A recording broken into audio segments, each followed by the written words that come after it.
You are listening to the Horse Radio Network, part of the Equine Network family. This is episode 102 of the Wisdom by WESA show on the Horse Radio Network. This is Mike Donnell. I'm Casey Wilbanks-Coletti. And this is Sofia Aguila. Welcome to Wisdom by WESA on the Horse Radio Network, part of the Equine Network family. This podcast is brought to you by the Western and English Sales Association, WESA, which provides the world's largest trade events for retailers, manufacturers, and sales representatives of the equestrian industry.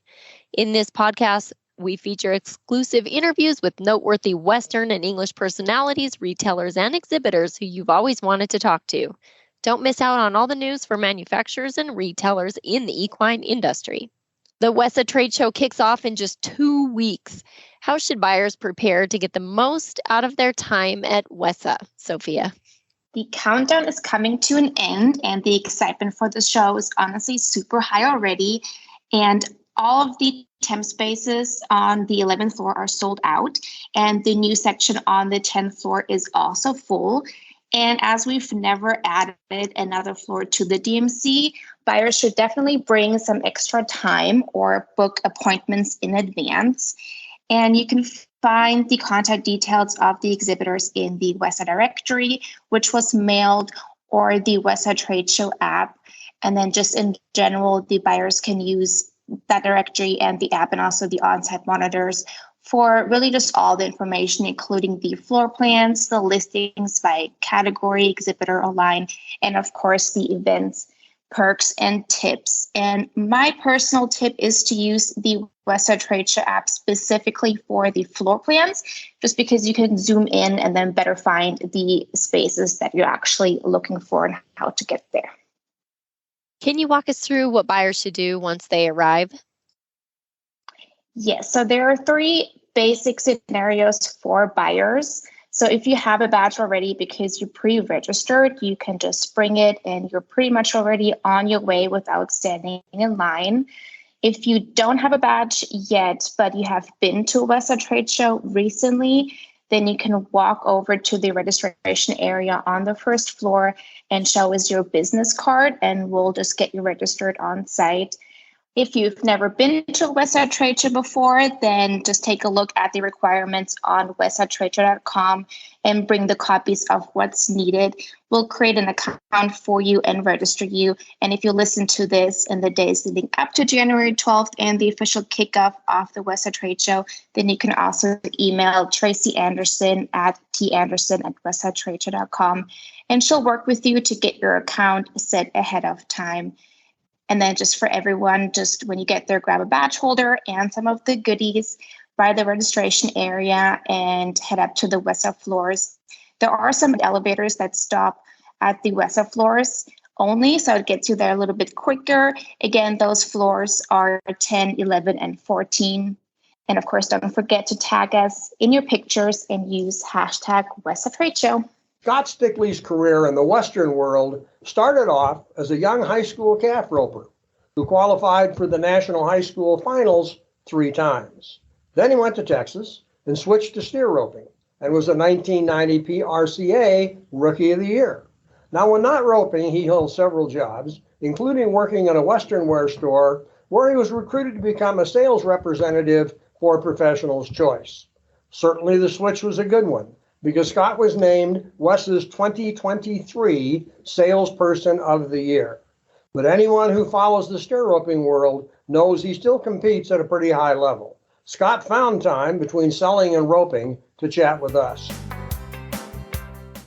Scott Stickley, welcome to the Wisdom by WESA podcast. Thanks for having me. Hey, listen, Salesperson of the Year is a great honor. There's an old saying, nothing happens till somebody sells something. My guess is when the Salesperson of the Year sells something, a lot of things have to happen. Are your brands that you're working with able to keep up? Oh, yes, sir. Last year we kind of experienced some inventory difficulties, but everybody's kind of back on board and got product to ship, and it's selling through. So it's been a good year. Well, I'm glad it was a good year. Looking forward to the next year. Do you see anything in the market, in the brands, in anything else that influences what Western retailers are carrying that you're going to adjust to and recommend that other people adjust to? I can honestly say that the people that are planning for success, the people that have inventory, are doing well and have done well in the past. I don't foresee any hiccups in the next year. I think it'll be strong as well. Okay, now you're covering what territory? I've got all of Texas and New Mexico. Well, that's a great market for what you're carrying. What do you hear from your peers around the country in terms of the marketplace? Anything? I've got some real good friends that are sales reps in different parts of the country, and everything seems pretty strong. Nothing's really even slowed down. I think it's full speed ahead. How many calls and how many, you can give me a round number. How many customers are you dealing with? How many times do you talk to? How many times does a Salesman of the Year talk to a customer? How do you maintain that momentum? Well, I've got, I think, 164, and I try to get by the good accounts every 6 to 8 weeks, and then I've got a couple large accounts that I'm in probably every 10 to 15 days or touching base with them. I'm going to say 6 to 8 weeks, and it's just a lot of calling on them and following up. Okay, there's a young guy like you were. You were there working in you were roping, you were working in a Western wear store. Monty Chris came by and said, Mr. Stickley, I think you've got a great career as a salesperson. If that would happen today to a young person who is, maybe he cowboys a little bit, works in a Western wear store, and somebody said, you ever thought about going into sales? Would you recommend it? Would you think that he would have a different road to success than you've had? I know it's different than when I started 30 years ago, but I still think that if a guy's got some try and some hustle, that the American dream is still alive, that if you're not afraid to get off your backside and go work, it's out there. It's not necessarily an easy job, is it? No, I mean, there's a lot of travel to it, and being gone kind of wears on you. But man, I'll tell you what, my dealers, I'm going to say 95% of them are my friends, and it's been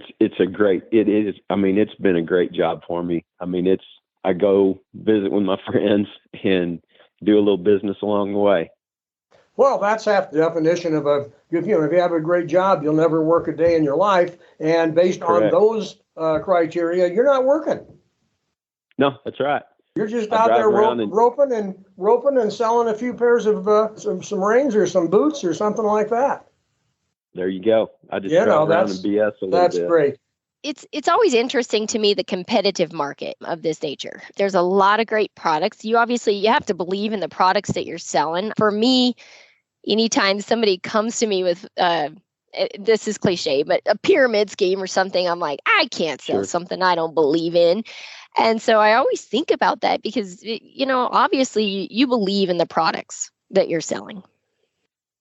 Oh, yes. I use, and the cool thing about Professional's Choice is they let me take part in a lot of research and development and coming up with new stuff. But I rope a lot. I trip steers and team rope a little bit, but I've used every one of the boots, and I have firsthand knowledge of the boots, the pads, everything. So when I walk into a store, I can tell them, and not just BSing, but be able to tell them exactly what I have seen in the product. And it sure helps. It really helps. Oh, yeah. Yeah, you definitely have an upper hand there. I would think that especially buyers that really, don't know or maybe don't compete or don't ride, don't use the products, to have that knowledge of why that product would be best. And not only that, but kind of how to sell it, how to market it. It gives them those inside ideas on how to sell them. Oh, sure. Yes, ma'am. For sure. So what's one of the biggest changes you've seen since you began in this industry? And what I mean by that is being a sales representative to now, to today. You have to go and see the customer. There's so many guys that want to make a phone call or send an email, and I'm the guy that's going to walk in the store and see them and do my inventories and answer questions, or, if they've got a problem, help them out with the problem.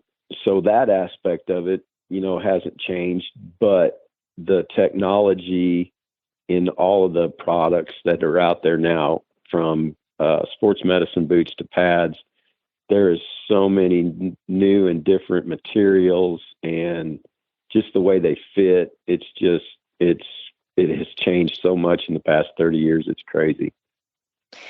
When you mentioned you have to go in and see them, the phone call, and our world has really changed in that way, that personal touch, with all the technology we have and social media, and you just prove that in-person touch still matters. And they've always said for years, people do business with people they know, like, and trust.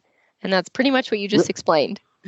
Right. I mean, they can buy from anybody, but it's all about the relationship. And they know the companies that I work for, and they know me, that I'm the last guy that's going to load their boat up with something that's not going to sell. And because if they're not selling it, I'm not doing any good either. So I kind of really try to run their deal like it was mine, and, just put stuff in there that's going to turn for them. And this is part of why you're the 2023 WESA Salesperson of the Year. Congratulations. I mean, I always say that our industry in all aspects, and so many people that we talk to on here, I'm always amazed how people stay, successful or at the top of their game for so long, whether you're a sales representative or a brand or a retailer, but to stay relevant for so many years within our industry it's amazing, and it's very interesting. And it is a big congratulations to you.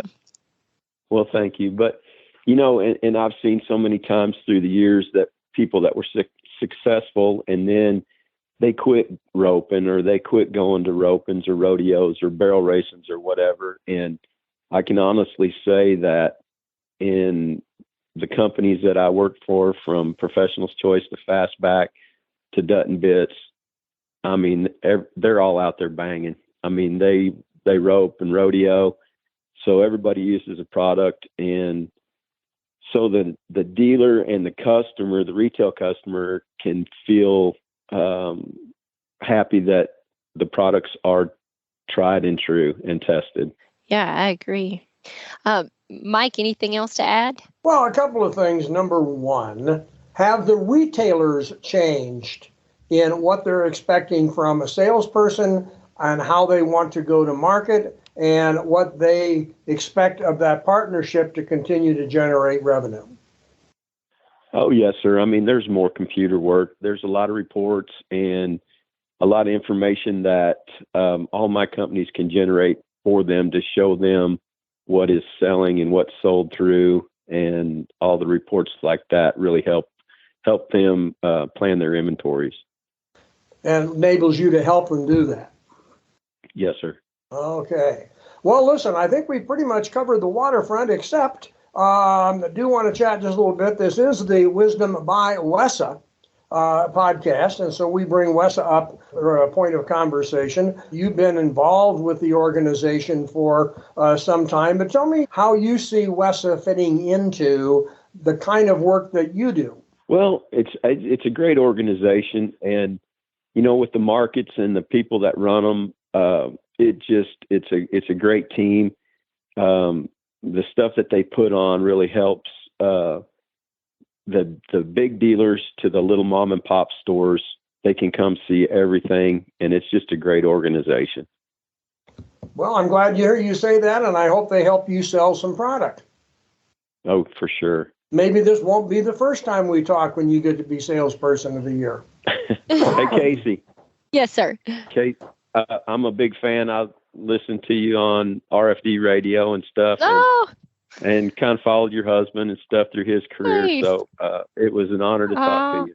Thank you. I miss it. I miss doing that show, but She's thank a you for that. celebrity, no doubt. Yeah, right. You were really good, and the insight that you brought to it was pretty cool. I miss it a lot. So thank you. Yes, ma'am. Okay. Hey, Scott, thanks so much for your time. We appreciate you joining us. Thank you. I appreciate you. The show notes and links from today's show can be found at wisdombywesa.com. Just click on the podcast link. And of course, we'd always like to hear your feedback. If you have some, there's a contact link on that website. The Wisdom by WESA show will be published on the 15th and 30th of every month. You can listen on most of your favorite podcast players, and you can also listen on the Horse Radio Network app on your iOS or Android phone. You just search Horse Radio Network in the App Store. It's free and super easy to use. Be sure to visit all the great shows on the Horse Radio Network at horseradionetwork.com. Thanks for listening to the Wisdom by WESA podcast. WESA, where the industry meets.